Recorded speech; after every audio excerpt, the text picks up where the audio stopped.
Bahkan ada riset yang menunjukkan bahwa di semua industri yang paling besar ya hampir 70% itu adalah korbannya adalah UKM. Banyak business owner itu yang nggak sadar bahwa kelakuan karyawan itu ternyata fraudster. Fraud itu sebenarnya kalau dari pandangan lu itu bisa di-cut atau bisa di-minimize? Fraud itu nggak akan pernah bisa hilang karena namanya orang pasti akan mencari celah terus. Menurut ACFE korupsi adalah bagian dari fraud termasuk gratifikasi. Tapi kalau menurut KPK fraud itu bagian dari korupsi. Hampir 50% ya kasus fraud itu justru didapat dari desas-desus dari karyawan.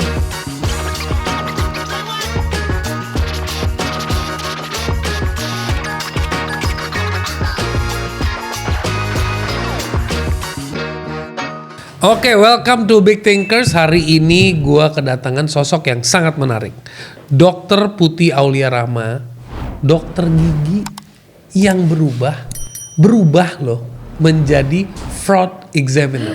Welcome Dr. Putih. Terima kasih Pak Sunil Tolani. Ya Allah, ini mimpi much. apa ya gue diundang sama Pak Sunil Tolani. Gue juga nggak tahu, gue juga mimpi apa kedatangan lo. Gue nggak ngerti. Thank you pokoknya. Yes. Aku bersyukur mudah-mudahan kita bawa manfaat ya dari Ya, podcast semoga. ini. Ngomongin fraud. Oke. Ngomongin fraud itu jadi yang you lakuin apa sih? Saya mulai karir saya sebagai fraud examiner ya. Oke. Itu di bidang healthcare fraud. Healthcare fraud. Healthcare fraud. Oke. Jadi kan tidak ada satupun industri yang bebas dari fraud ya. Mining, education, bahkan yang yayasan sosial itu juga nggak lepas dari fraud. iya, Padahal betul. kan kita yayasan sosial kan harusnya baik, kita nolong orang. Dan di dalamnya kan orang-orang yang ketuhanannya tinggi, keyakinan terhadap Tuhan tinggi gitu ya. Bahkan yang main malah orang dalam gitu yang ngelola ya kan. Betul. Ya itu naas banget ya. Jadi salah satu industri yang juga rentan terhadap fraud, dia selalu masuk dalam 10 tahun dalam setiap tahun ya menurut risetnya ACFE itu yang selalu masuk adalah healthcare fraud atau health insurance fraud lah kurang lebihnya seperti itu. Yeah. Jadi karir saya pertama kali adalah di healthcare fraud atau health insurance fraud khususnya di JKN, di program JKN ya.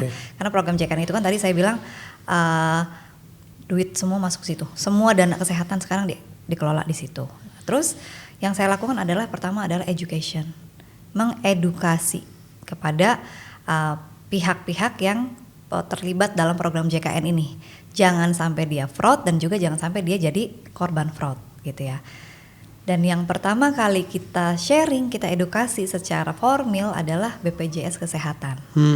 Jadi saya menjadi salah satu tim pengajar di situ. Kita kasih edukasi kepada BPJS Kesehatan bahwa kamu tuh rentan loh bisa jadi korban, bisa jadi pelaku. Apalagi mereka yang mengelola kan. Duitnya ada di situ, kalau stafnya nggak berintegritas, nggak jujur, duit negara habis dong gitu, gara-gara kelakuan dia. Dan mereka juga bisa jadi korban gitu. Karena kan yang bermitra dengan dia ada provider, ada peserta, ada provider alkes, ada provider klinis dan yang lainnya juga gitu. Banyak stakeholder. Stakeholdernya banyak di situ ya kan. Terus jadi edukasi tahap pertama itu, kemudian tahap kedua adalah terlibat dalam pengembangan regulasi anti fraud untuk kesehatan untuk JKN ini. Makanya ada aturan-aturan yang rigid ya. Betul. Tapi kalau di kesehatan itu sayangnya mungkin karena ini hal yang baru kali ya di Indonesia ya. Hal yang baru dan dijadikan besar gitu, bukan. Sebenarnya kasus fraud itu udah lama sih. Kasusnya sendiri dari zaman Askes itu pasti ada. Tapi kan yang sampai kita benar-benar membangun kesadaran yang besar-besaran itu kan zaman JKN ini. Jadi regulasinya juga pada saat itu kita bikin adalah yuk kita bikin regulasi awal untuk menyadarkan semua orang. Jadi masih belum rigid. Beda dengan perbankan. Kalau perbankan kok udah rigid banget. Terus bikin regulasi, terus kita lanjut lagi edukasinya sekarang lebih luas ke provider klinis ya. Dari pertama dari BPJS sekarang ke stakeholdernya nih. Stakeholder lainnya, provider klinis gitu ya. Ke dokter, ke dokter as a person maupun ke lembaga. Yang diedukasi itu apa sih? Misalnya kayak lu kalau nge-fraud resikonya ini. Lu supaya lu jangan sampai jadi korban fraud, hati-hati bagian ini gitu ya. Iya, yang diedukasi prinsipnya ada 2. Jangan sampai jadi korban, jangan sampai jadi pelaku, jangan sampai ke korban. Jadi kita mengenalkan definisi operasional fraud itu apa sih? Fraud itu apa sih? Kemudian regulasi yang kita ada sekarang apa, resiko sanksinya kalau kita fraud apa, terus bentuk-bentuk fraud itu apa. Karena ternyata banyak ya kan, kita praktisi klinis itu kan taunya adalah nolong pasien. Pasien yang tadinya gawat darurat mau lewat gitu ya, selamat dulu deh gitu. Pembiayaannya ntar belakangan deh, ntar diurusnya. Pokoknya kita pakai kaidah-kaidah keilmuan klinis medis gitu ya, supaya pasien kita selamat. Kita cuma tahu itu. Sekarang di zaman JKN ini, kita sebagai praktisi klinis itu harus memperhatikan regulasi kalau mau ditanggung sama insurance ya, sama program penjaminan ini, S dan K-nya apa nih? Nah ini loh celah-celah yang bisa menjadi fraud. Karena kita bilang kalau dulu pasien merasa gawat darurat itu dulu range-nya luas ya, misalnya mengancam nyawa gitu ya, demam tinggi segala macam, sampai sesak nafas, sampai nggak sadar gitu ya, cairan nggak bisa masuk, mulai tanda-tanda dehidrasi, itu masuk IGD ya, bisa ditanggung. Dulu masuk IGD aja dulu. Kalau sekarang kita harus lihat nih kondisi ini pada suhu berapa sih yang bisa masuk IGD dan itu ditanggung. Kita ada 2 kriteria sekarang. Nah kadang celah itulah yang membuat praktisi klinis ini lewat gitu. Dia nggak tahu ternyata itu belum bisa ditanggung, tetapi karena niatnya ingin menolong pasien, ini yang unik nih Pak Sunil. Jadi di kesehatan itu karena kita mindsetnya ditanamkan adalah tolong pasien, banyak praktisi klinis terjebak fraud. Terjebak ya. Terjebak fraud. Meskipun ada juga memang yang kebangetan. Yang memang dia niat untuk fraud itu ada. Tetapi yang terjebak fraud ini banyak. Kenapa? Karena itu tadi contohnya pasien gawat darurat. Ternyata kalau di standarnya insurance itu harus suhu tertentu gitu ya. Demam suhu tertentu, tingkat kesadarannya kondisi tertentu baru bisa langsung masuk UGD, langsung ditanggung. Ya. Sedangkan kalau kita kan ada range-nya tuh, mulai demamnya segini, waduh ini udah gawat darurat nih, apalagi tanda-tanda penurunan kesadaran sudah nampak, ini harusnya masuk IGD, tapi ditanggung itu tidak. Nah ini loh selisih antara regulasi insurance-nya, regulasi dari penjaminan dengan regulasi ilmu yang kita punya, membuat mereka terjebak jadi fraud. Ya. Ini menjadi tantangan di dunia kesehatan itu sendiri. Ini yang banyak sejawat terjebak. Kenapa terjebaknya? Kalau mau dipulangin pasti gawat nih, di jalan pasti gawat. Kalau gawat, dokternya kena lagi. Serba salah jadinya. Jebakan-jebakannya itu serba salah. Kan jadi ilmu administratifnya dengan ilmu skill klinisnya, intentionnya ya, itu betul. Yang bertabrakan. Betul. Niatnya mau nolong, cuman banyak teman-teman praktisi klinis ini tidak sadar kalau nolongnya salah, ternyata masuknya ke fraud. Gitu. Itu tantangannya kita di situ ya. Terus kita ke praktisi klinis kita tekankan itu, kita ajarin, kemudian mulailah geser lagi ke beberapa tahun selanjutnya adalah mulai ke pemahaman ke manajemen. Karena ternyata banyak praktisi klinis itu didorong oleh manajemennya untuk melakukan fraud. Tahu kasus phantom billing yang lagi rame akhir Juli kemarin? Kasus apa? Phantom billing. Pernah dengar? Juli kemarin baru diangkat sama KPK. Jadi ada 3 rumah sakit di Indonesia melakukan phantom billing, total kerugian sampai 35 miliar. Gede kan? Maksudnya gede itu banget. Kasus yang cukup gede dan besar itu banget itu. Kebuka gitu kan. Dan itu billing kesehatan. JKN. Wow. Billing ke BPJS Kesehatan. Wow. Dan dari hospital. Yes. Wow. Dan biasanya kalau dari hospital, dari lembaga sebesar itu jarang dilakukan oleh praktisi klinis person by person. Itu biasanya arahan dari pusat, pimpinannya maksudnya. Nah, jadi kan kasihan praktisi klinisnya nggak tahu apa-apa, kadang-kadang terjebak juga dalam suasana fraudulan seperti itu. Makanya manajer juga kita kasih edukasi ya. Kemudian di tahun selanjutnya sampai saat ini saya juga ngajar ke kampus-kampus gitu. Kampus-kampus terutama kampus yang manajemen rumah sakit itu sering gitu ya, atau yang terkait dengan pembiayaan kesehatan. Tapi kalau menurut saya Pak Sunil, kalau kita ngajar anak S2 atau ngajar dokter yang udah jadi atau ngajar manajer yang sudah menjabat itu telat banget. Karena harusnya kita itu edukasinya di zaman kita pendidikan. S1 atau koas paling lambat. Karena kita harus punya wawasan tentang manajemen itu, tentang tadi kita bahwa kita nanti pada saat praktek kita itu akan dibenturkan bukan hanya contohnya gini, kita dulu kita triase pasien ya, kita pemilahan pasien itu gawat darurat ini yang benar-benar sudah mau hampir meninggal ya. Tidak gawat tidak darurat ini yang biasa aja. Gawat tapi tidak darurat. Oke, misalnya kecelakaan. Ya tapi dia masih berdarah-darah patah, tapi dia mungkin masih bisa duduk, nafasnya stabil, nggak demam, kesadaran masih diajak ngobrol, masih tek-tek. Itu gawat tapi tidak darurat. Kita cuma 3 indikator itu doang dulu. Sekarang kita ada satu lagi indikator. Penjaminannya standarnya bagaimana? Nah, jadi ketika kita ini lucu dalam nih, penjaminannya standarnya gimana tuh, maksudnya gimana tuh? tadi itu, kalau mau dibiayai pakai JKN, pakai BPJS Kesehatan, Aturannya gimana? aturannya bagaimana? Kalau pakai private insurance gimana? Betul, private insurance ada aturannya. Nah, gitu. Itu yang menjadikan tantangan di kesehatan ya. Meskipun ada juga memang di setiap profesi pasti ada yang lancung, ya kan? Di kepolisian yang baik, yang ngomong masyarakat masih banyak, tapi yang jahat, yang korup ada. Di perbankan yang benar-benar mengelola duit nasabah sampai bertumbuh bagus banyak. Yang lancung duit nasabahnya ditilep ada. Di kesehatan juga gitu, dokter yang benar-benar mindsetnya cuma nolong orang masih banyak banget. Yang lancung ya juga ada gitu loh. Yang kebangetan ada, tapi yang terjebak juga ada gitu. Jadi itu kalau di kesehatan itu menariknya di situ pemahaman teman-teman ini loh, yang dia nggak tahu bahwa kita ada tantangan ini sehingga mereka terjebak jadi fraud by design or fraud by accident ya? Ya, fraud by accident, atau ada istilahnya lagi need fraud ya, atau need corruption dan greed corruption. Need corruption, greed corruption, baru dengar nih gua. Iya, itu gue juga baru baca gitu. Ternyata ada istilah kayak gitu. Kalau kita kan dulu mikirnya fraud karena keadaan kepepet sama fraud karena sistem gitu ya. Oh, teman-teman gue fraud, gue kebawa gitu, ada gitu. Need corruption contohnya apa? Contohnya di kesehatan tadi. Si dokter ini dalam keadaan ingin menolong pasiennya dan pasiennya butuh ditolong. Contohnya pasien misalnya dari keluarga yang sangat sederhana datang ke rumah sakit kita. Kalau dulu kan kita pokoknya kalau udah demamnya tinggi langsung rumah sakit. Kalau sekarang kan rujukan berjenjang gitu ya, ke puskesmas dulu, ke klinik dulu, baru ke rumah sakit. Nah, budaya itu kan masih dipahami tuh sekarang. Budaya bahwa, kalau sakitnya parah ke rumah sakit. Pasien datang dengan misalnya bapaknya ngayuh beca, istrinya yang sakit di becanya. Kendaraan mereka cuman beca itu. Istrinya demam tinggi, cuman ternyata berdasarkan aturan penjaminan, suhunya mungkin belum masuk, yang bisa langsung masuk UGD langsung dijamin, gitu ya. Kalau dipulangin, hati nurani mana sih yang bisa? Iya benar.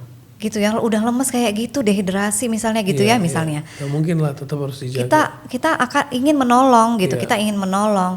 Akhirnya apa? Mereka saking ingin menolongnya, akhirnya udah kita tolong supaya bisa dijamin, tapi rumah sakit juga nggak rugi.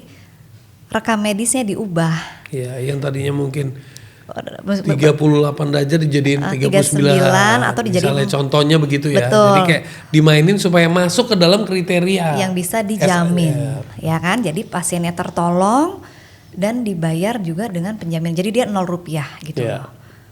Itu fraud.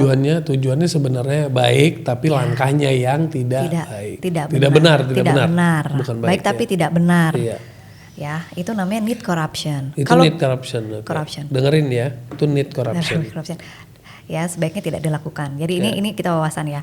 Kedua, greed corruption. Greed corruption apa? Corruption, Yang rakus. You know who lah ya yang melakukan itu siapa? I don't know, but we all know from the TV. Jabatannya udah tinggi, tunjangannya udah banyak ya, ngasih main juga, mainin proyek gitu, itu juga. Ya itu mah memang udah intentional lah ya. Kalau greed itu intentional. Kalau need itu unintentionally. Sorry, tapi itu intentional. Intentional tetap ya. Karena kan kita memang. Iya, merubah itu by intention. Betul. Iya. Dan ada, kalau menurut psikolog itu intention itu ada proses kognitif di dalamnya. Kan dia pasti bertarung tuh di hati sama pikiran ini. Kalau dipulangin meninggal mungkin kita kasihan. Atau nanti buruk-buruknya wah nanti dokternya siapa dicari gitu ya kalau ada apa-apa. Dua-duanya berarti intentional, cuman yang satu driven by apa, yang satu driven by apa. Drivennya ini loh. Driven gitu, ya. Drivennya ini, semua dua-duanya intentional. Gue jadi makin pinter nih belajar sama dokter Putri ini, luar biasa. Jadi kursus online ya. Iya. Amin. Tapi gue penasaran, kenapa gue undang lu tuh karena gue penasaran. Yes, apa tuh? Dokter gigi masuk ke fraud, how? How? Gini ceritanya gitu ya. Oke, kita mulai ya.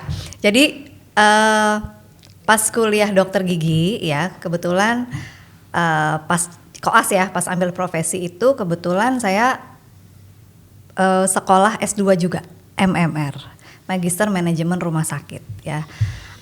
Jadi bidangnya kesehatan banget, dan pas kuliah S2 itu saya merasa bahwa ternyata saya lebih seneng ya, lebih nyaman untuk tidak praktek klinis. Jadi saya ada tahu, ada gambaran nih kayaknya, nanti lulus S2 bareng dokter gigi nih saya nggak jadi praktisi klinis gitu ya. Tapi itu memang ada, itu suatu hal yang lazim, atau biasanya orang kalau udah ngambil kedokteran, sorry correct me if I'm wrong, Yes. tapi kan ada orang itu mengambil sebuah profesi, ini profesi, Iya. profesi yang ujung-ujungnya kan ada commercial value. Berarti gue lagi mau bangun masa depan gue nih, gue mau jadi dokter. Selain gue bantuin orang, ini juga tempat gue bisa Dapat nafkah. nafkah, bahkan bisa cuan gede kalau perlu. Kalau bisnisnya bagus gitu ya, Iya. banyak lini bisnisnya. Oke, jadi saya pun dulu ngambil dokter gigi karena memang mau sekolah dokter gigi. Aku mau jadi dokter gigi gitu ya. Oke. Dulu tuh cita-citanya kalau nggak jadi dokter gigi atau psikolog. Oke. Jadi ternyata lulusnya dokter gigi, dan seperti anak SMA zaman umumnya gitu ya, mau praktek dokter gigi suatu hari di rumah sakit terkenal dan sebagainya, pasiennya Iya, banyak dan iya, sebagainya iya, gitu iya. ya. Awalnya seperti itu, tetapi di perjalanan ternyata orang itu kan kita lihat juga ya dosen-dosen kita. Jadi ada dosen-dosen itu yang memang praktek gitu, dari pasiennya banyak, disayangi pasiennya dan memang memberi manfaat. Ada juga yang memang fokusnya ke ngajar sama riset aja. Oke, ada yang model kayak begitu ya? Ada. Oke. Kalau di Indonesia memang tidak dijurusin gitu ya di pendidikan kedokteran kita. Tetapi kalau di Australia ternyata udah dipisah-pisah. Jadi ada yang memang dalam masa pendidikan itu dia diarahkan untuk jadi dokter praktisi klinis. Ada yang memang untuk jadi riset dan penelitian. Ada yang untuk menjadi kebijakan manajemen. Oke. Ya kayak misalnya kalau di Indonesia ya ke Kemenkes gitu. Oke, Itu oke. memang dia dari awal pendidikan pun diajarin Udah untuk diarahin ke situ. ya, ada materi-materi kurikulumnya itu diarahkan untuk paham kebijakan. Oke. Kalau di Indonesia itu full klinis kita sampai lulus. Oke. Manajemen paling manajemen klinik, manajemen rumah sakit ada tapi porsinya kecil. Oke. Gitu. Kalau di Australia gitu, kalau di kita gini. Jadi karena mungkin ngelihat itu juga, dan tiba-tiba ya nggak ada, ya tiba-tiba lah ya. Tahun 2005 itu saya diajak oleh keluarga mahasiswa BEM lah ya, BEM di FKG itu untuk jadi pengurus, di mana salah satu kegiatan adalah kita bikin buletin rutin, Oke. nulis lagi. Ternyata saya ketemu nih passion saya, kan dulu ini dia, oke, aku jadi dokter gigi, tapi dokter gigi yang apa sih? Ada yang mindsetnya memang dari awal masuk itu, teman-teman saya ada yang mindsetnya aku mau ikut kayak bapakku spesialis bedah mulut, aku ikut bedah mulut. Terus gue apa gitu ya, ada yang sukanya IT, jadi dia memang dokter gigi, senengnya riset untuk teknologi kedokteran gigi. Ada yang sudah menemukan minatnya di sana. Terus kok gue kayaknya ngambang aja nih, dokter gigi yang sosok aja, aku nggak mau kayak gitu. Akhirnya mencari belajar fotografi lah, belajar keselamatan penyelamatan pertama, pertolongan pertama. Kan banyak tuh kalau kursus-kursus buat mahasiswa kan murah-murah ya, cuman 20.000 gitu. Kita ikutin semua, ternyata hatiku jatuhnya di menulis ini, sharing melalui tulisan. Oke, ketemu di situ 2000, terus akhirnya punyalah impian untuk saya pengen pakai ilmu saya ini sharing tapi dalam bentuk tulisan. Pengen kerja di media gitu. Pernah ngelamar ke berbagai ya media mainstream lah di Indonesia untuk rubrik kesehatan, khususnya rubrik kesehatan gigi. Cuman mungkin belum waktunya gitu ya. Terus akhirnya pas lulus 2010, saya lulus dokter gigi sekaligus MMR di tahun 2010. Beberapa bulan sebelum wisuda tiba-tiba, and you know nggak ada yang tiba-tiba di muka bumi ini ya. Tidak ada yang kebetulan, ya pasti ada sesuatunya gitu ya, kebetulan itu ada sesuatunya, dan ternyata ada, jadi salah satu dia itu bisnis utamanya adalah supplier alat kesehatan dan bahan kedokteran gigi. Oke. Dia mau buka lini baru, yaitu majalah kedokteran gigi. Oke. Jadi baru banget. Dan kita diminta, salah satunya saya diminta untuk gabung sama tim editornya gitu. Waduh, itu langsung alignment terjadi. Betul ya kan, seperti durian runtuh pada saat yang tepat. Dimana saya udah dokter gigi, saya bisa menyalurkan passion saya di bidang menulis, sharingnya melalui tulisan di majalah tersebut. Tapi lu percaya sama law of attraction nggak? Percaya pakai banget. Oke, percaya pakai banget. Berarti yang terjadi tanpa disengaja kayak law of attraction. Dari deep down pengennya apa, universe-nya mengkondisikan begitu. Yes, ya. Ya, aku juga setuju ya, karena pas dari 2005 itu sih saya juga memimpikan untuk apa saya bikin media sendiri ya, kedokteran gigi. Saking udah sebel ya. Saking ditolak terus gitu kan. Lamar sana sini gak ada yang terima gitu loh. Tapi that's the spirit emang. Iya kan? If you try and somebody says no, it's okay, I'll do it myself. Iya gitu kan. Jadi energinya gue kudu punya nih gitu. Tapi kan kita juga realistis ya, mikir modal, timnya gimana. Itu kan duit semua tuh gitu. Kita baru lulus aja berdarah-darah duitnya gitu kan. Sekolah kedokteran gigi itu kan kita duitnya lebih banyak daripada FK gitu loh, karena kita praktikumnya lebih banyak dan ada alat-alatnya yang harus kita provide sendiri, karena memang kita pakai sendiri, harus kita biasakan sendiri. Terus ya udah, akhirnya Tuhan jawab dengan cara ini Put ada, dan aku salah satu yang diundang gitu. Karena dapat rekomendasi dari senior dulu di BEM tersebut bahwa Putih nih dulu nulis gitu loh, jadi saya dapat rekomendasi itu. Jadi networking itu penting ya? Banget. Relasi dan relasinya harus sehat, positif. Kalau relasi yang cuman transaksional, konyol-konyolan gitu, susah. Kita nggak akan dapat apa-apa yang positif ya. Nggak deep ya, relationnya nggak deep ya. Iya betul. Jadi harus positif relasinya, dan kita harus kita maintain juga. Background keluarga you ada yang di kedokteran? Perawat. Perawat. Dua-duanya. Ibu dan ayah tuh dua-duanya pantesan perawat. itu. Yes, jadi makanya. Tapi kok bisa spesifik banget sih dokter gigi? Bukan dokter gitu, just like kok bisa specifically pengen tahu, penasaran, maksudnya orang kalau pengen jadi dokter itu kan biasanya antara dua nih, antara ngelihat duitnya atau ngelihat intentionnya, gue bisa bantu banyak orang. Kok bisa dokter gigi gitu? Pilihnya gitu, spesifik banget gitu. Dokter gigi, karena lulusnya ke situ. Karena lulusnya ke situ. Jadi pilihan pertama biasanya gini loh, dokter gigi itu biasanya ada beberapa yang memang dia memang sudah mau dokter gigi saja. Ada yang tadi kan, kalau saya kan pilihannya 3, dokter umum, dokter gigi atau psikolog. Jadi karena ngambil jurusan IPA, kalau mau ngambil psikolog itu dulu ujiannya harus IPC.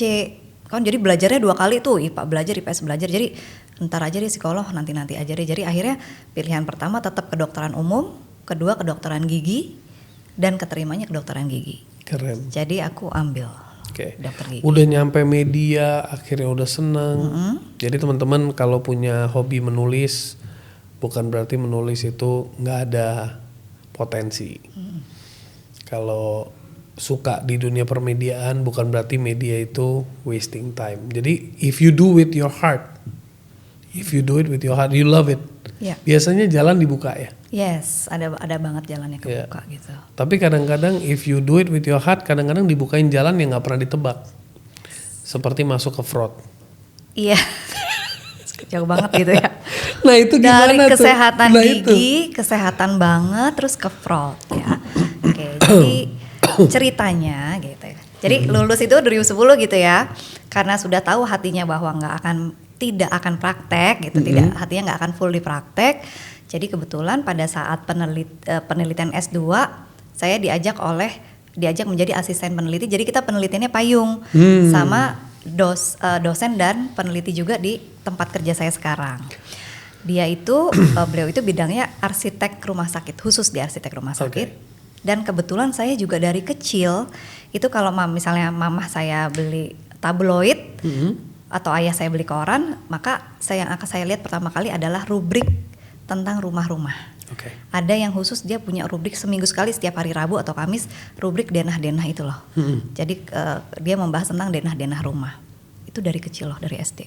Jadi ketika S2 Gens, kebetulan lagi Pak Sunil, kebetulan S2 tiba-tiba adalah kan gini, waktu saya S2 itu profesor kami bilang, tolong Anda ini realistis pada saat meneliti.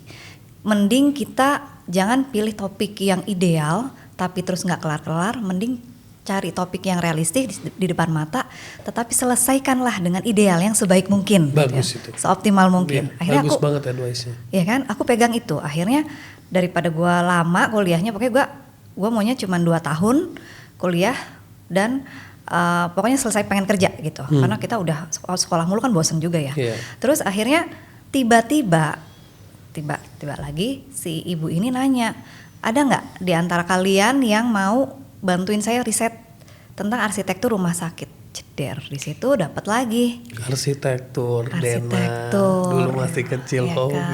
ya.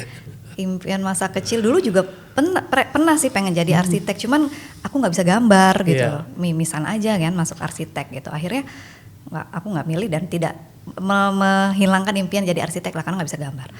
Ternyata jalannya adalah meneliti tentang arsitektur rumah sakit. Oke, di situ akhirnya the point adalah beliau ini bukan dari kalangan kesehatan, tapi beliau bisa masuk ke kesehatan. Terus saya tanya, kerjanya di mana sih Bu gitu. Tuh di situ di pusat penelitian di bawahnya Fakultas Kedokteran UGM. Jadi saya S2 itu S2 dalam lingkupnya Fakultas Kedokteran gitu ya. Okay. Terus dia bilang bahwa ada namanya pusat penelitian, pusat kajian di bawahnya FK. Saya kerja di situ.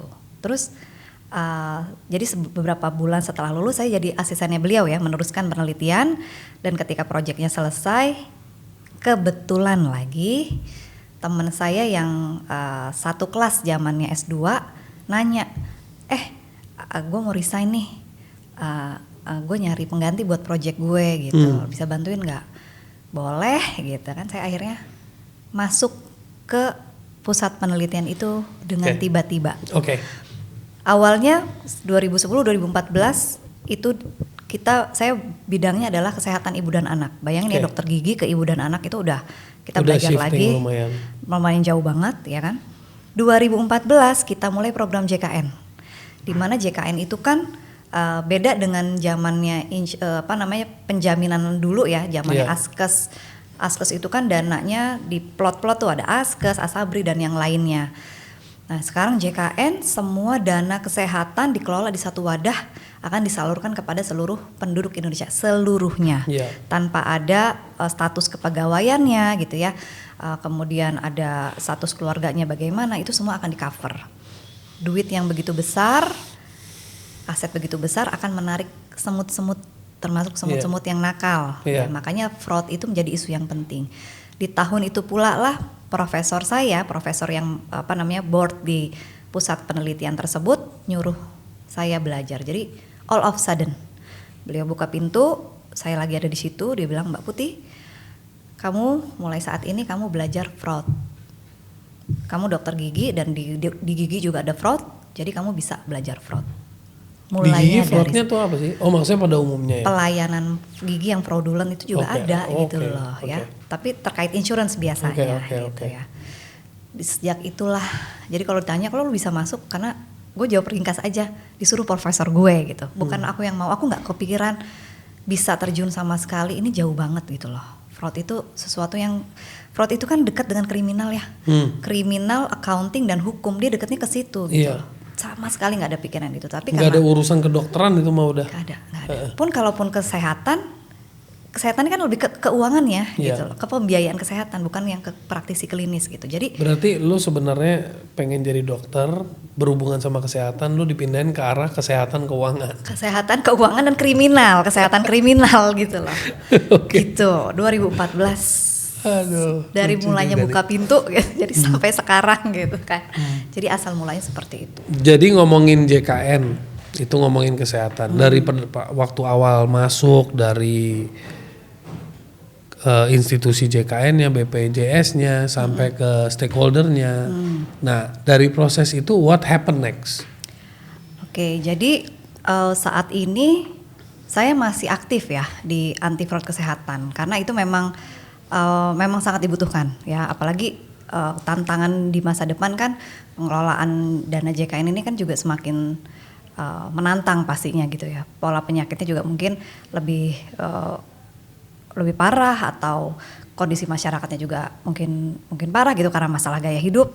Jadi biaya kesehatan juga akan semakin tinggi. Ini harus dikelola dengan baik, jangan sampai fraudulent. Jadi saya masih aktif sekarang di kesehatan itu masih, healthcare itu masih. Tapi semakin kesini juga saya melihat tantangan juga di industri UKM ya, industri umum skala UKM. Gitu. Karena saya melihat sama-sama kasihan nih antara UKM dan healthcare gitu ya tadi ya.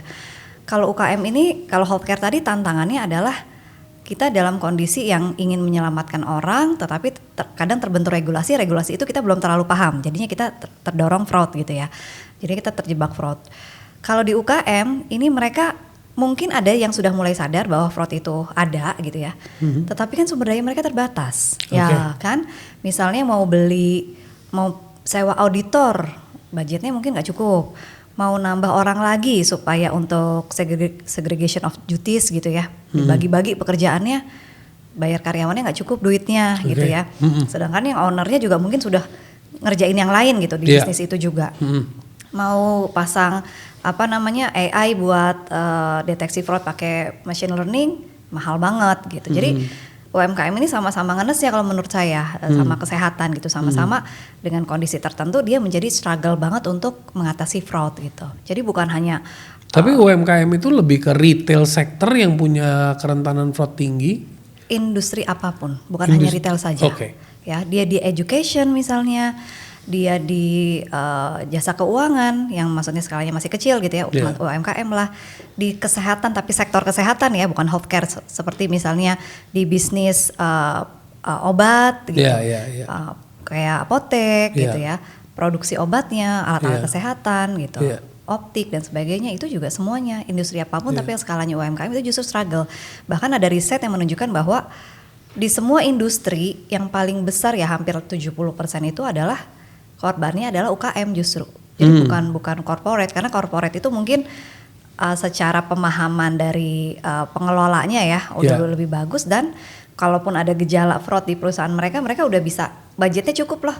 Mau sewa auditor, mau bikin tim sendiri, mau pasang AI, itu budgetnya ada, mereka bisa langsung action cepat. Nah kalau UMKM ini loh, mungkin ada satu belum sadar ya kan, karena sibuk ngegedein bisnisnya, mindsetnya kan pasti, wah gue baru mulai bisnis nih, gede dulu deh gitu, mindset waktunya, tenaga, energinya ke sana.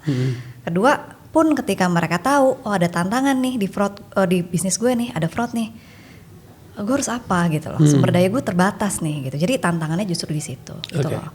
Makanya kenapa saya sekarang selain di healthcare, di industri healthcare, juga di industri umum di skala UKM. Karena ada tantangan yang sama-sama ngenesnya gitulah ya kira-kira. Udah ada beberapa orang yang sempat datang ke you, sempat komplain, sempat konseling gitu sama you? Ada. Oh ya? Ada case-case yang mungkin you bisa sharing yang tidak perlu sebut nama company-nya, tapi just the case aja. Biar menjadi education buat penonton yang nonton. Jadi secara garis besar, jadi kebetulan ya dari tahun 2023 sampai saat ini saya ada kelas nih Pak Sunil, ada yang sifatnya webinar itu buat awareness, dan ada juga yang workshop. Dan juga saya ada program-program konsultasi kan. Nah dari situ kan kita dapat insight nih dari peserta. Peserta itu sama klien yang konsultasi itu dia ternyata ada garis merahnya. Kenapa si UMKM ini akhirnya tadi memvalidasi data tersebut ya, data riset tadi yang 70% kok UMKM. Jadi yang pertama adalah masalah pemahaman. Jadi dia banyak business owner itu yang nggak sadar bahwa kelakuan karyawan itu ternyata fraudster gitu. Contohnya dari perilakunya aja itu udah potential fraud. Bahkan udah fraud itu loh. Tapi mereka nggak tahu. Mereka nyangkanya itu cuman masalah administratif aja. Cuman masalah, ini laporannya nggak rapi aja lah, ada yang lupa gitu. Padahal itu ketika karyawan itu lupa mencatatkan, misalnya ada transaksi tanggal 10 November, kok dicatatnya 10 Desember, lama banget 1 bulan. Itu kan sebenarnya sudah ada gejala fraud tuh di situ. Bahkan bisa jadi sudah ada fraud di situ. Cuman mindsetnya si owner ini kadang masih oke deh, mbaknya lagi sibuk, si admin saya lagi sibuk, cuman masalah nggak sempet aja. Satu, nggak sadar, nggak paham dan nggak sadar. Kedua, ketika nggak paham dan nggak sadar, kadang-kadang juga nggak ada willingness juga nih dari si mereka ini buat menyelesaikan, karena aduh gimana ya, nggak enak, gede nggak enaknya. Karena kadang-kadang kalau yang di UKM itu kan kita ngerintis bisnis kan mulai dari berdua ya. Iya. Itu dia staff pertama kita. Iya. Susah-susahnya kita itu bareng dia, ngembangin ketika lagi grow juga bareng dia. Ternyata dia yang fraud, masa dipecat, masa ditegur itu nggak enak. Jadi willingness-nya tarik-tarikan sama nggak enaknya tadi gitu. Itu 2 masalahnya. Kasus-kasusnya apa? Banyak ya. Contohnya. Berarti culture kita juga kadang-kadang menjadi hambatan ya, culture yang nggak enakan itu ya. Nggak enakan. Dan apalagi kalau bisnisnya itu adalah bisnis keluarga, waduh mateng banget tuh. Pernah saya dapat klien, dia ownernya itu kakaknya, tim anti fraudnya itu adiknya. Kacau. Dia Harusnya jadi, itu aman, harusnya karena keluarga kan. harusnya. Iya. Tapi menurut riset justru bisnis keluarga itu bisnis yang sangat rentan. Kalau pengelolaannya nggak bagus ya. Nggak ada professional style. Betul, nggak ada profesional. Jadi cuma senioritas aja. Yang tua dapat jabatan, pokoknya yang mampu nggak mampu taruh di atas, bawah-bawahnya ya yang muda-muda gitu yang baru masuk. Jadi si adiknya ini dia bilang, jadi dia ikut workshop itu dia selain dia praktikumnya rajin gitu ya. Tapi dia juga jadi ajang curhatnya dia bahwa Bu sebenarnya saya juga udah nyobain nih ngerjain ini audit kecil-kecilan lah di usaha ini gitu, di bisnis ini. Cuman ketika saya lapor ke kakak saya ternyata yang shareholdernya pamannya. Nah mau gimana gitu loh, si kakak ini juga akhirnya nggak bisa ngambil keputusan karena menyangkut yang fraud itu ternyata shareholder lainnya yang masih keluarga, kerabatnya paman kalau nggak salah. Kita aja ke paman udah sungkan, apalagi kerabatnya gitu kan, jadinya nggak selesai. Itu satu. Kedua, ada yang tadi karena nggak paham tadi, nggak pernah audit 13 tahun berjalan. Ada yang 7 tahun kemarin dia 10 tahun berjalan baru melakukan audit di tahun ke-7 dan tiba-tiba all of sudden 2,9 miliar, 1,9 miliar hilang. Wow. Ya. Memang nggak langsung rugi sih, nggak langsung bangkrut ya. Tapi kan itu nyesek gitu, bikin nyesek ketika totalnya kehitung kan itu. Iya, kalau tadi dari awal dia udah punya sistem, minimal dia udah bisa minimize potensi itu. Betul ya, bisa meminimize dan juga bisa cut dari awal. Fraud itu sebenarnya kalau dari pandangan lu itu bisa di-cut atau bisa diminimize? Minimalisir. Fraud itu nggak akan pernah bisa hilang karena namanya orang pasti akan mencari celah terus, cari celah gimana caranya gue bisa untung. Sama dengan korupsi juga ya kalau kita ngomongin di government. Betul. Korupsi bukan akan pernah hilang tapi bisa diminimalisir. Iya betul.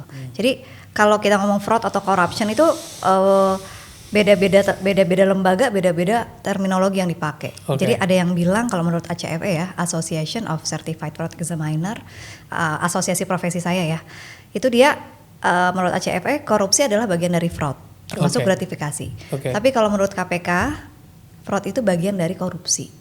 Jadi itu cuman perbedaan. Jadi sama perbedaan istilah gitu ya.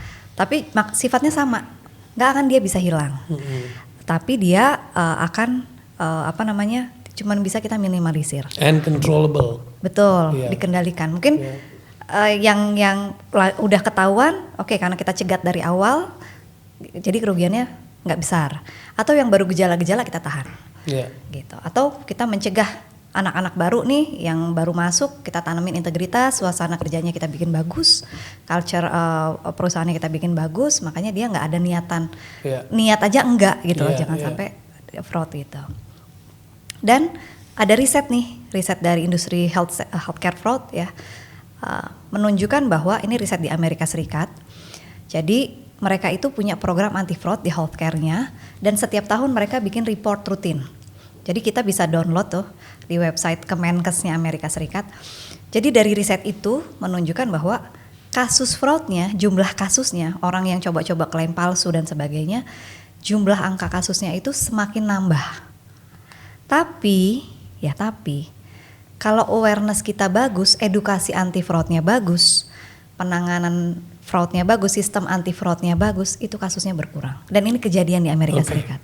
Jadi uniknya kasusnya nggak akan pernah hilang, nilai kerugiannya dia berkurang. Gitu. Karena Gejala muncul, cut. Gejala muncul, cut. Itu loh yang bikin dia kerugiannya semakin turun Iya. dari tahun ke tahun. Tapi kasusnya orang yang coba-coba skemanya semakin lama semakin banyak. Udah di-cut dari simptom ya, nggak nunggu sampai jadi the real penyakit. Betul. Dan yang diedukasi itu seluruh pihak yang terlibat dengan program tersebut gitu. Contohnya, pasien juga diedukasi sama mereka. Iya. Jadi ketika dia ada pasien yang merasa, kok dokter saya di-fraud me gitu loh. Dokter saya kok kayaknya saya nggak butuh obat itu, saya nggak butuh operasi itu, kok diharuskan operasi gitu. Dia sudah bisa melapor. Melapor baru nanti ditindaklanjuti lah sama program JKN-nya Amerika Serikat gitu ya, ditelusuri gitu. Benar ada fraud atau tidak. Nah, karena pasiennya juga cerdas, dia bisa menjadi agen pelapor gitu ya. Agen pelapor untuk minimize ya. Betul, untuk meminimalisir fraud-fraud ini. Jadi ini gerbang-gerbangnya lah ya. Betul. Jadi karena yang diedukasi udah banyak, yang aware banyak, sama-sama bisa membantu pencegahan gitu. PR-nya gitu. Di UMKM juga gitu sebenarnya. Kenapa kita perlu ada program namanya edukasi fraud untuk karyawan sama manajer? Karena seringkali fraud itu hampir 50% ya, kasus fraud itu justru didapat dari desas-desus dari karyawan. Pasti kita tahu lah teman kasir kita, misalnya kasir nih di toko kita 10 berjejer-jejer. Kita kalau orang tutupan toko kan paunya buru-buru pulang dong, jebret-jebret kita mau pulang ya. Tapi kok ada satu teman kita ini selalu deh pas tutupan kasir kok dia masih ngotak-ngatik ini.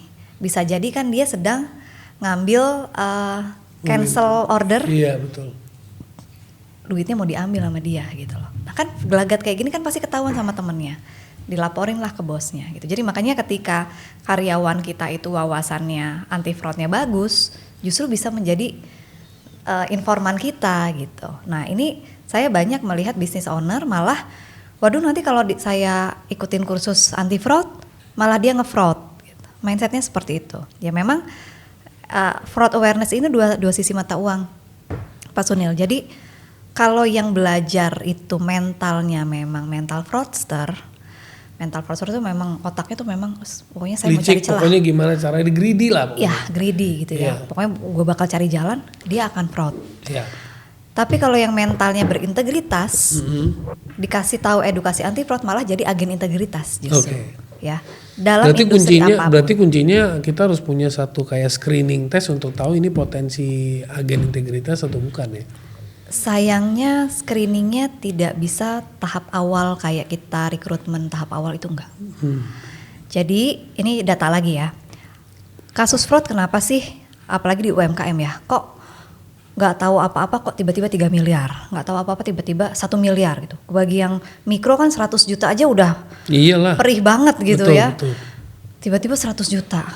Perasaan saya ngerekrut orang kok anak baik-baik semua yang saya kenal gitu ya, kerjanya juga bagus. Jadi fraud itu memang sehalus itu. Jadi riset menunjukkan bahwa dari buku psikologi ya, namanya Psikologi Berbohong ya, judul bukunya saya lupa ya.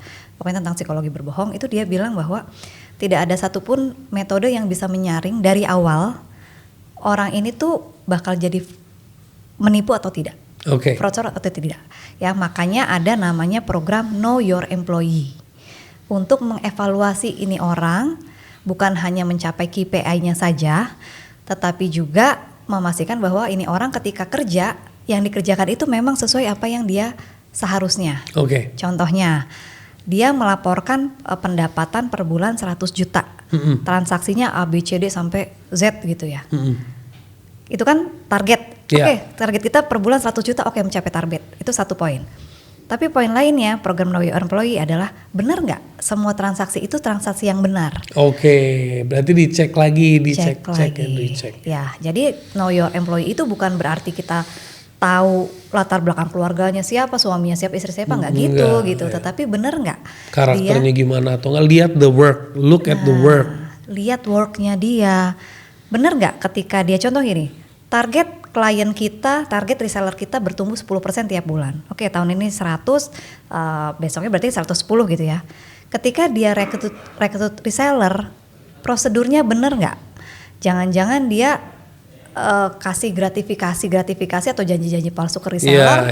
Nah, kasih bonus-bonus. Yang penting kuota tertutup. Nah, gitu. Jadi makanya kalau dibilang KPI saja cukup untuk fraud, sorry itu tidak. Ya. kita harus lihat lagi dia mencapai KPI-nya itu benar atau enggak. Itu namanya program Know Your Employee. Dan data menunjukkan bahwa kita kan selalu dong, zaman sekarang kita pasti akan ada rekrutmen ya, ada proses rekrutmen ya gitu ya. Rata-rata ada background check 50% perusahaan melakukan background check. Tapi dari yang background check itu ternyata 84% tidak bisa menyaring potensi fraud. Oke. Jadi walaupun dia background checknya anak baik-baik, pinter, nggak pernah kena kasus fraud sebelumnya, itu nggak ada jaminan bahwa dia nggak akan macam-macam di perusahaan kita. Itu makanya fraud itu sehalus itu gitu. Makanya ada preventif, bikin culture, make the person feel comfortable, Betul. sense of belongingnya kuat, communicationnya bagus. Betul. Iya kan? Dan ada program untuk menjaga integritas itu, ya. Karena sebagus-bagusnya company, culture-nya enak juga, yang ini ya kan ada juga bahasa ya, mau sebaik-baiknya lo kalau emang dia mau nipu aja gitu kan. Iya betul. Jadi kalau kita pakai teori rules ya, 10-80-10 akan tetap ada sekitar 10 kelompok yang bagaimanapun kondisi perusahaannya ya, sebagus apapun benefitnya, sebaik apapun bosnya, pokoknya enak deh gitu ya, itu tetap akan fraud. Apalagi kerjaannya perusahaannya nggak enak gitu ya, tekanannya tinggi, dia udah nunjukin yang terbaik, nggak dipromot, tunjangannya kalau nggak promosi kan tunjangannya jadi kecil dong ya. Apalagi kayak gitu, 10% itu ada yang auto fraud, ada yang 10% apapun kondisinya dia akan tetap berintegritas, dan ada yang 80% ini so-so nih. Kalau 80% ini gaulnya sama yang fraudster, ikut dia fraudster, karena merasa bisa dapat untung. Kalau gaulnya sama berintegritas, dia akan berintegritas. Nah PR kita nih business owner, ngejaga yang 90% tadi, harapan kita kan 90% nih, gede kan 90% itu, supaya dia tetap, dan kita punya program untuk ngekat si yang 10% ini, jangan sampai kebangetan gitu loh. Kalau dia lagi berkembang fraudnya, harus di-cut langsung, harus disikat gitu, dihentikan aksinya gitu ya, harus ada. Dan kemarin kan jadi di Instagram saya tuh ada satu reels yang FYP. Dan itu ternyata banyaklah komen-komen yang muncul. Banyak sekali business owner itu yang nggak sadar manajer kesayangannya dia itu lagi pada main. Jadi ini yang komen itu adalah cecere-cecerenya. Cecere-cecerenya si manajer ini, staff-staffnya. Bahkan staff-staffnya ngomong, mudah-mudahan direktur saya sadar. Itu banyak banget yang komen kayak gitu gitu loh.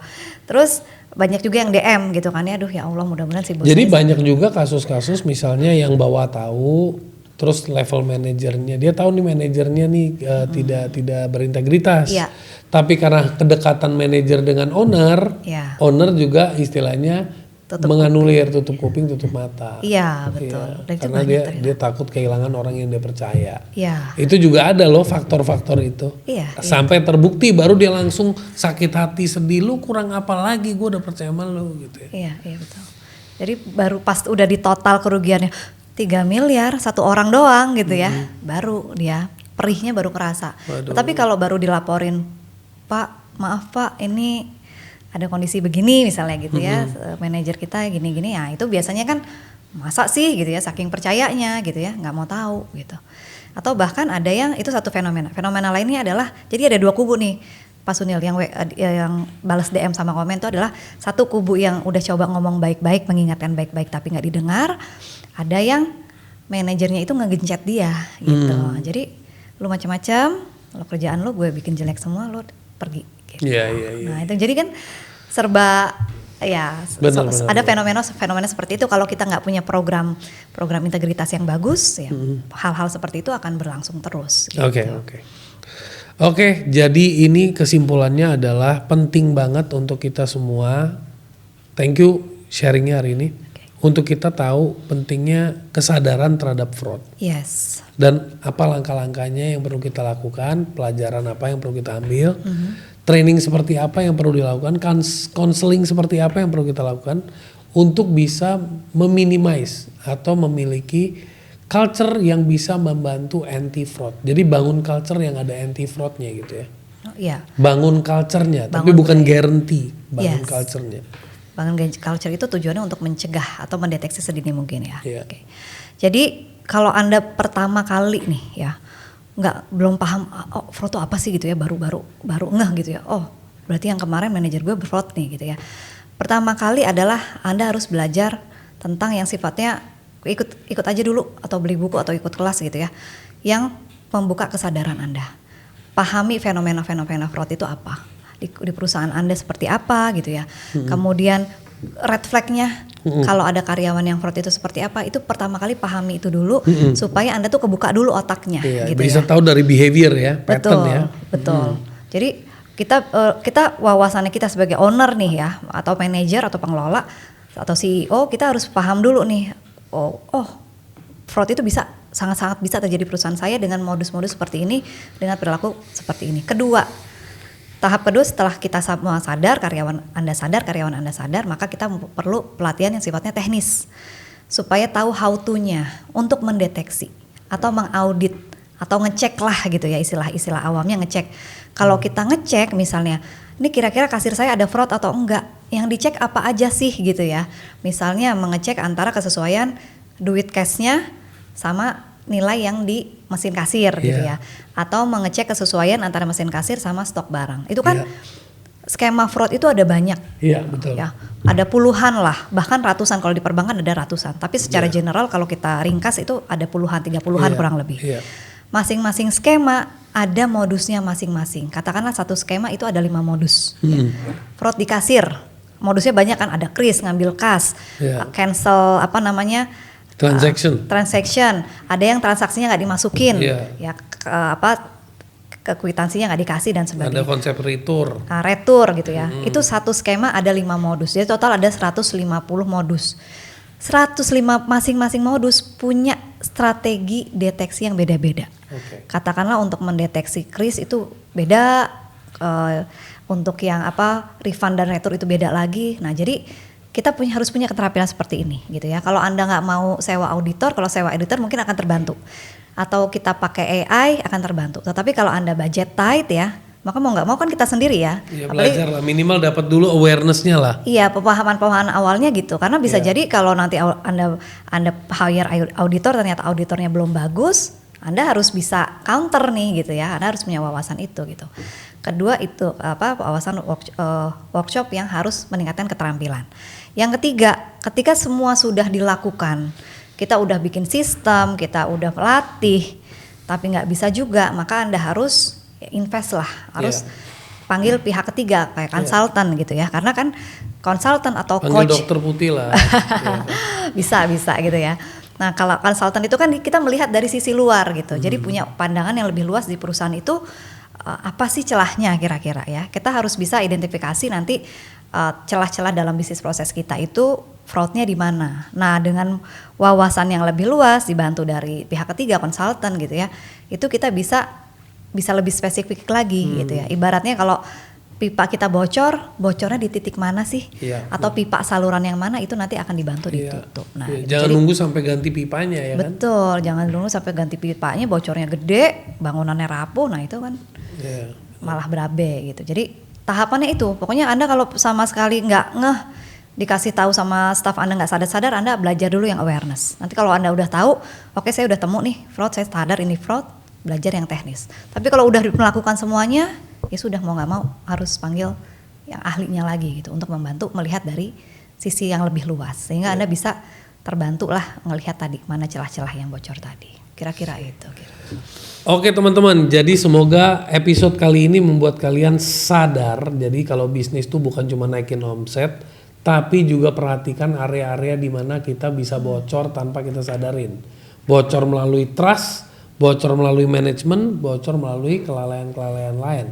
Dan untuk itu, yuk kita sama-sama belajar memahami apa itu potential fraud, apa itu fraud. Yes. Oke, thank you Dr. Putih for sharing today, amazing. Semoga teman-teman juga banyak dapat manfaat dari sharing ini. Dan saya nanti pribadi juga mungkin mau belajar untuk pemahaman ini menarik. Thank you so much. Thank you juga Pak Sunil untuk waktunya. Thank you. Mudah-mudahan bermanfaat ya buat teman-teman. See you big thinkers, think big and think ahead.